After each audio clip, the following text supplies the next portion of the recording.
In a league where legends are made by both the arm and the bank account, one man went from being the very last name called in the draft to becoming one of the highest-paid quarterbacks in the NFL. From overlooked to overachiever, from Mr. Irrelevant to the face of a franchise, Brock Purdy is no longer the plucky underdog. Now he carries the weight of expectation, the burden of a $250 million contract, and the hopes of an entire fan base that hasn't tasted championship glory in 3 decades. So the question is no longer, can he do it? The question now is, will he? For some time now, Brock Purdy's place in the NFL has been undeniable. Ever since he stepped into the spotlight during the 2022 season, he's rewritten the script that was handed to him with that final pick in the draft. But now, with a shiny new contract in his pocket, a 5-year deal worth $265 million, $181 million of it guaranteed, it's no longer about proving he belongs. It's about proving he can lead. In the past 3 seasons, the San Francisco 49ers were like a luxury sports car. All the high-end parts, all the shiny bells and whistles, but driven by a quarterback labeled as a budget find. That's not a slight toward Purdy. Anyone who snagged a quality deal at Costco knows value when they see it. But even before Purdy inked this massive deal, it was clear that the 2025 version of the 49ers wouldn't have the same depth. That was the cost of finally paying the man under center. The NFL doesn't make this easy. It's a league built on parity, where every team's rise comes at another's fall. And now, with an annual salary averaging $53 million, Purdy is tied with Jared Goff for 7th on the quarterback pay scale. For a 25-year-old who's led the team to 2 NFC title games, 1 Super Bowl appearance, and earned a Pro Bowl nod while notching a stellar passer rating of 104.9 across 40 games, that ranking feels about right.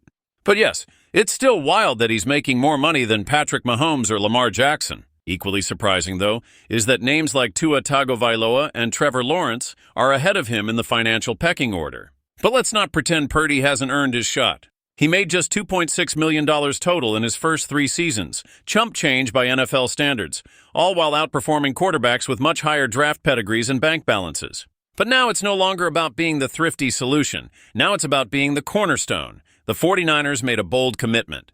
General Manager John Lynch and head coach Kyle Shanahan decided that the former final draft pick from Iowa State was the man to lead them into the next era. Now it's up to Purdy to prove they were right. Let's rewind. In 2022, the Niners handed the keys to Trey Lance, a quarterback they invested heavily in.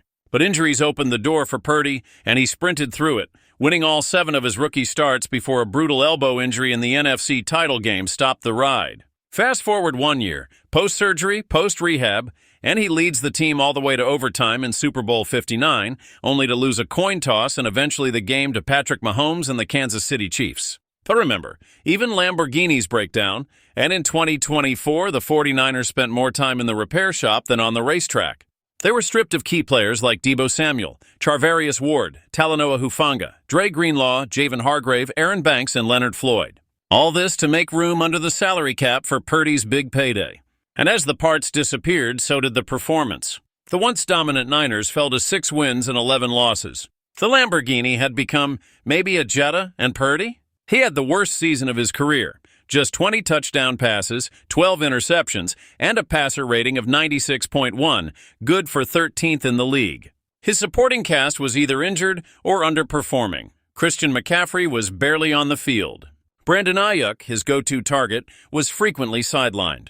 Even defensive stars like Nick Bosa and Trent Williams felt mortal. Yet, for all the critics that came roaring in after the Super Bowl loss and the subpar season, Kyle Shanahan stood firm.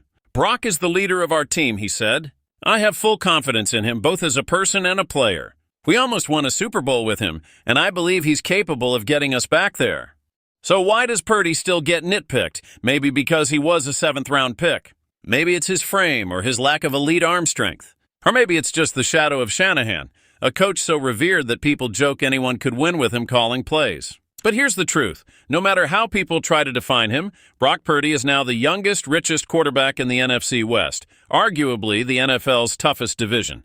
And here's where the story gets really interesting. Despite their dismal 2024 finish, the 49ers now hold the league's easiest schedule heading into 2025, based on last year's win percentages. That's a rare break in a sport where the margin for error is razor thin. Team owner Jed York said it plainly. "We've been in situations with a great roster and no quarterback. We don't want that again. Brock is our guy." Now it's time for Purdy to prove he's more than just another Jeff Garcia, Alex Smith, or Colin Kaepernick. This isn't about being a flash in the pan. This is about legacy. About becoming the quarterback who ends a 30-year championship drought in San Francisco. About taking that $250 million contract and showing the world it's gold, not pyrite. So here we are. The final pick has become the franchise quarterback. The discounted underdog now carries the full price of leadership. No more hiding in the shadows of better paid, better hyped passers. Brock Purdy is no longer irrelevant. He's the guy.